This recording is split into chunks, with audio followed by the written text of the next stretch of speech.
तो धन प्राप्ति के इस उत्सव को धनतेरस के रूप में मनाया जाता है और यह बहुत दूरदर्शिता का काम है। निश्चित रूप से इस दिन जो धन सोने के रूप में घर में आता है, यूँ ही नहीं कहते, इसके पीछे कोई अंधविश्वास नहीं है।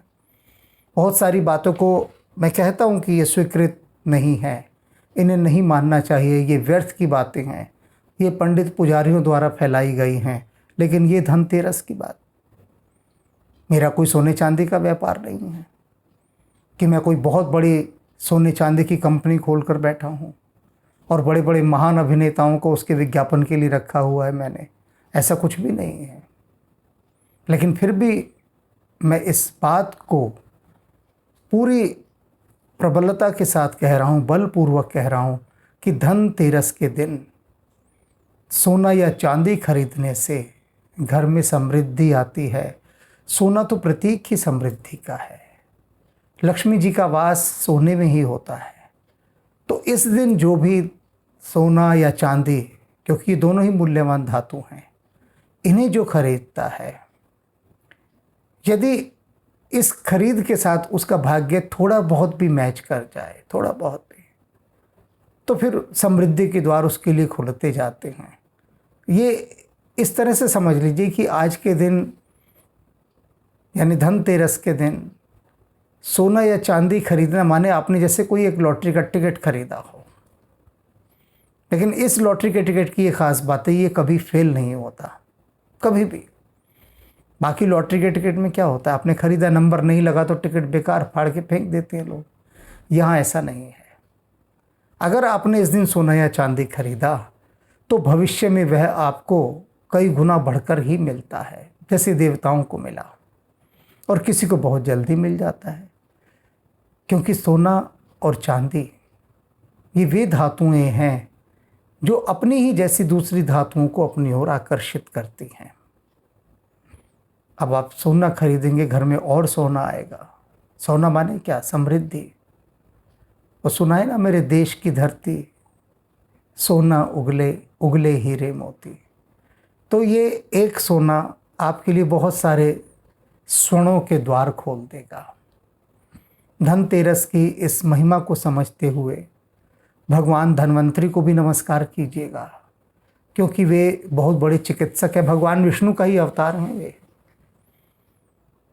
तो धन्वंतरी को यदि आप नमस्कार करेंगे धनतेरस के दिन तो स्वास्थ्य लाभ होगा। और हमारे यहाँ तो कहा गया है हमारी संस्कृति में कि पहला सुख क्या है, निरोग काया, कि आपकी काया में कोई रोग ना हो, ये सबसे पहला सुख है। और दूसरा सुख, घर में आए माया। तो निरोग काया और माया।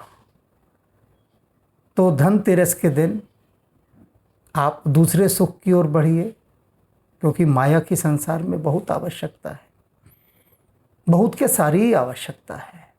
सभी को माया चाहिए, सभी को।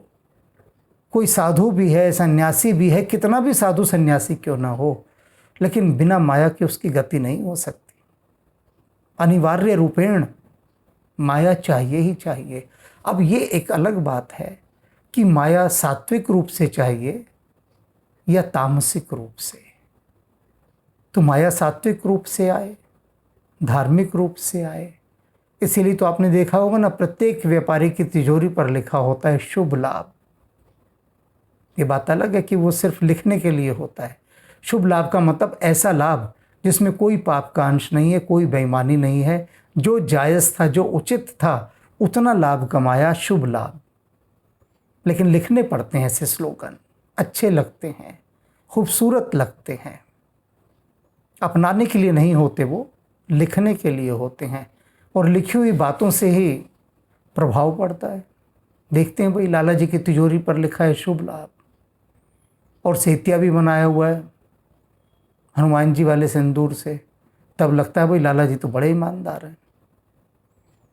और होना चाहिए वैसे लाला जी को ईमानदार। लाला जी माने कोई भी व्यापारी।